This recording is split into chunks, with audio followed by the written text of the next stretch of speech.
Hi friends, welcome to our channel. நாம இன்னைக்கு hotel ஸ்டைலில் சிக்கன் கீ ரோஸ்ட் எப்படி பண்ணுறதுன்னு பார்க்க போகிறோம். சிக்கன் கீ ரோஸ்ட் சாப்பிட ஹோட்டலுக்கு தான் போகணுமா? வேண்டாங்க, இந்த ஸ்டைலில் ஒரு முறை ட்ரை பண்ணி பாருங்கள். வீட்டில் இருக்கிற எல்லாரும் திரும்ப திரும்ப செய்ய சொல்லுவாங்க. இப்போ இதை எப்படி பண்ணுறதுன்னு பார்க்கலாமா? நான் இன்னைக்கு 1 kg அளவுக்கு சிக்கன் எடுத்து க்ளீன் பண்ணி எடுத்து வச்சுருக்கேன். இப்போ இது கூட ஒரு முழு எலுமிச்சை பழத்தை சாறு பிழிஞ்சு சேர்த்துக்கலாம்.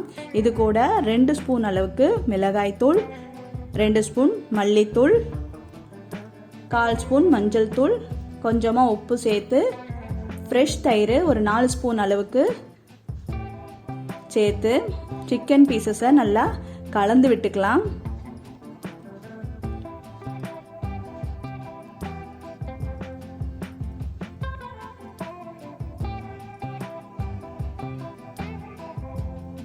இப்போ இது கூட 1 ஸ்பூன் அளவுக்கு இஞ்சி பூண்டு பேஸ்ட்டையும் சேர்த்து நல்லா கலந்து மேரினேட் பண்ணி ஒரு 1 ஹவருக்கு ஊற வச்சுக்கலாம். இப்போ ஒரு பேன் சூடானதும் அதில் 6 காஞ்ச மிளகாய், 2 ஸ்பூன் தனியா, 1 ஸ்பூன் ஜீரகம், 1 ஸ்பூன் மிளகு, 1 ஸ்பூன் சோம்பு, 1/4 ஸ்பூன் வெந்தயம், 4 கிராம்பு, 2 பட்டை சேர்த்து நல்லா மசாலா வாசனை வர வரைக்கும் ட்ரை ரோஸ்ட் பண்ணிக்கலாம்.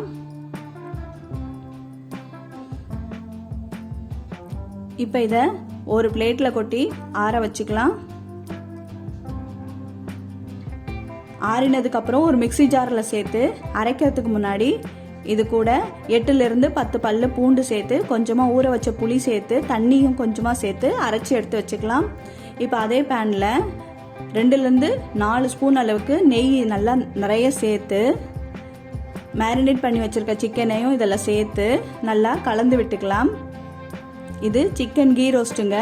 ஃபுல் அண்ட் ஃபுல் நம்ம நெய்யில் தான் செய்ய போகிறோம். ஸோ நெய்யை கொஞ்சம் தாராளமாகவே யூஸ் பண்ணிக்கலாம். சிக்கனை நம்ம எல்லா சைடும் நல்லா கலந்து விட்டுட்டு ஒரு மூடி போட்டு ஒரு 10 மினிட்ஸ் இதிலேயே வேக வச்சுக்கலாம். இப்போ 10 மினிட்ஸ் கழித்து நல்லா சிக்கன் வெந்து வந்திருக்கு. இப்போ இதை நல்லா கிளறி விட்டு சிக்கனை மட்டும் ஃபில்டர் பண்ணி ஒரு பிளேட்டில் எடுத்து ஆற வச்சுக்கலாம்.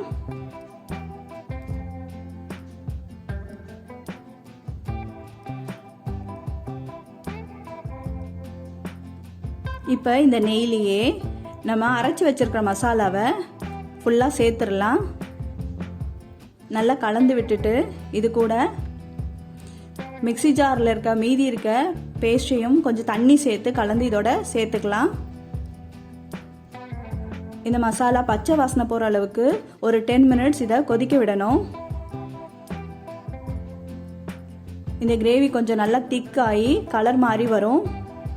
இப்போ இந்த சமயத்தில் ஒரு கைப்பிடி அளவுக்கு முந்திரி பருப்பு எடுத்து இதோட சேர்த்துக்கிறேன். இது கூட நம்ம ஆல்ரெடி வேக வச்சு வச்சிருக்க சிக்கனையும் சேர்த்து நல்லா கலந்து விட்டுக்கலாம். இந்த சமயத்தில் உப்பு சரி பார்த்துக்கலாம். நம்ம ஆல்ரெடி மேரினேட் பண்ணும்போது உப்பு சேர்த்துருக்கோம். இப்போ இந்த கிரேவியோட சேர்க்கும் போது கொஞ்சமாக உப்பு சேர்த்து கலந்து விட்டுக்கலாம். மசாலா நல்லா ட்ரை ஆகி வர 10 to 15 மினிட்ஸ் இதை நல்லா கலந்து விட்டு ட்ரை ஆக்கிக்கலாம்.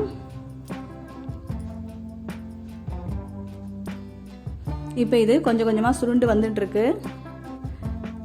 இப்போ சூப்பராக ட்ரை ஆயிடுச்சு. இப்போ இந்த சமயத்தில் ஃபைனல் டச்சாக 1 ஸ்பூன் நாட்டு சக்கரை சேர்த்துக்கிறேன்.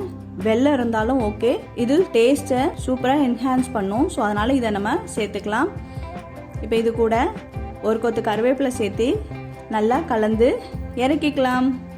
ஹோட்டல் ஸ்டைலில் டேஸ்டாகவும் ஈஸியாகவும் செய்யக்கூடிய சிக்கன் கீ ரோஸ்ட்டு ரெடி ஆயிடுச்சு. இப்போ இதை சப்பாத்தி கூடயும் இல்லாட்டி சாதத்து கூட தோசை கூடலாம் நல்ல ஒரு காம்பினேஷனாக இருக்கும். நம்மளும் வீட்டில் ஈஸியாக செஞ்சு கொடுத்துடலாம். நம்ம வீட்டில் இருக்க சிம்பிளான இன்க்ரீடியன்ஸை வச்சே இது சூப்பரான சிக்கன் கீ ரோஸ்ட்டு ஈஸியாக பண்ணிடலாம். நீங்களும் இதை ட்ரை பண்ணி பாருங்கள். நாம் இதை ஃபுல் அண்ட் ஃபுல் கீல மட்டும்தாங்க செஞ்சுருக்கோம். ஸோ கலர்ஃபுல் மட்டும் இல்லாமல் டேஸ்ட்டும் வேறு மாதிரி வந்திருக்கு. ஸோ நீங்களும் இதை மறக்காமல் ட்ரை பண்ணி பாருங்கள். எப்படி வந்துச்சுன்னு கமெண்ட்ஸில் சொல்லுங்கள்.